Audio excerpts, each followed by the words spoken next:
This video is part of a series about the 1946 short story A Logic Named Joe by Murray Leinster.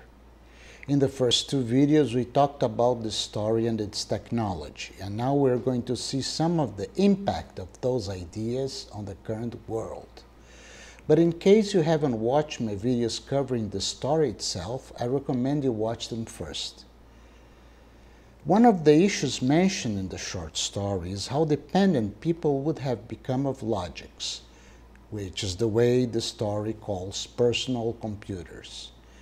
Anyway, in our current reality, this dependency has become not only true but also a diagnosed disorder. The following website will help you understand this better. From Sci-Fi.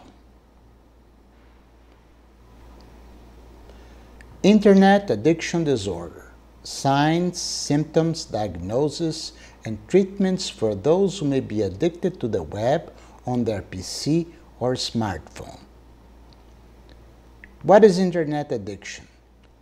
Do you play video games on the Internet in excess? Are you compulsively shopping online? Can't physically stop checking Facebook? Is your excessive computer use interfering with your daily life, relationships, work, school?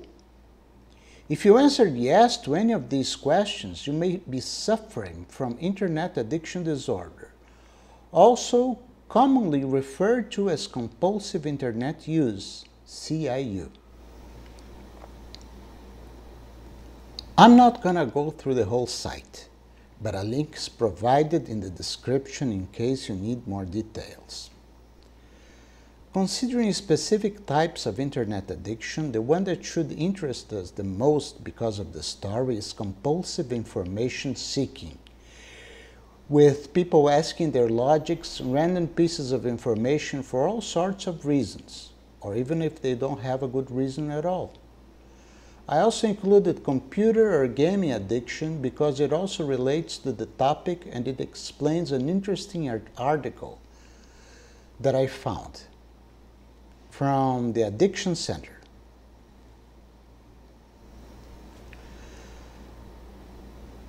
Compulsive information seeking. The Internet provides users with a wealth of data and knowledge. For some, the opportunity to find information so easily has turned into an uncontrollable urge to gather and organize data. In some cases, information seeking is a manifestation of pre-existing obsessive-compulsive tendencies. Commonly, compulsive information seeking can also reduce work productivity and potentially lead to job termination. Depending on the severity of the addiction, treatment options can range from different therapy modalities, which target changing compulsive behavior and developing coping strategies, to medication. You see, you might need medication for that. Computer or gaming addiction. Computer addiction, sometimes referred to as computer gaming addiction, involves on- and offline activities that can be done with a computer. As computers become more widely available, games such as Solitaire, Tetris, and Minesweeper were programmed into their software. Researchers quickly found that obsessive computer gameplay has become a problem in certain settings. Office employees would spend excessive amounts of time playing these games, causing a notable decrease in productivity. Today, not only are these classic games still available, but so are thousands of new ones. Computer addiction is the oldest type of Internet computer addiction, and it is prevalent and harmful today. Now look at this.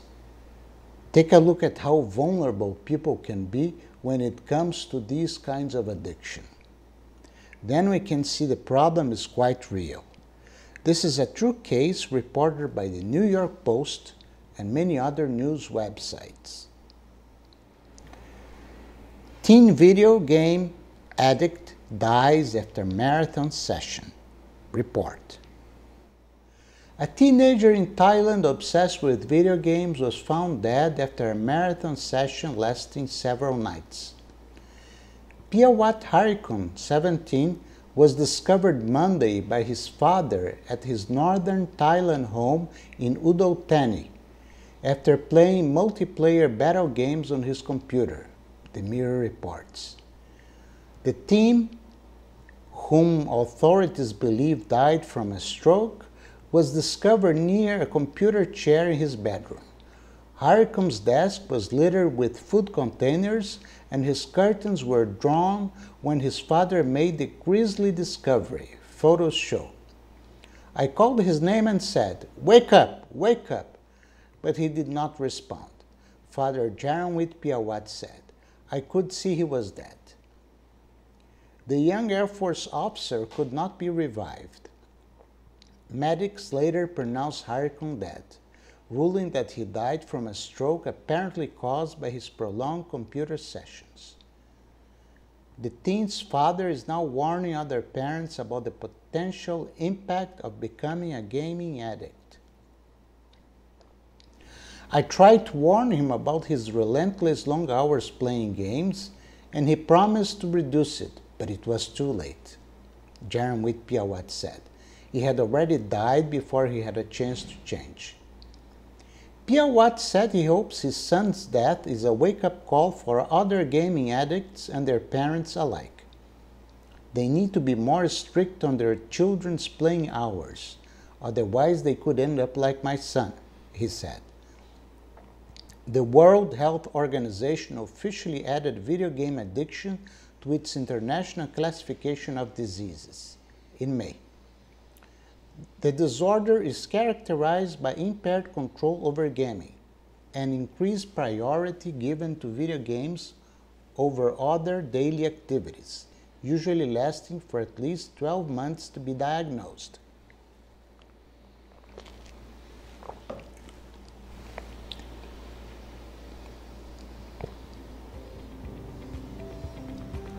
Well, that's it for now. Don't forget to give this video a like, hit the notification bell, and subscribe. And in case you have any contributions, you can use the comment section. And make sure you catch the first 2 videos of this series, the ones about the story itself and other aspects mentioned in it. Next episode, we'll take a look at how computers can be used to commit crimes. See you then.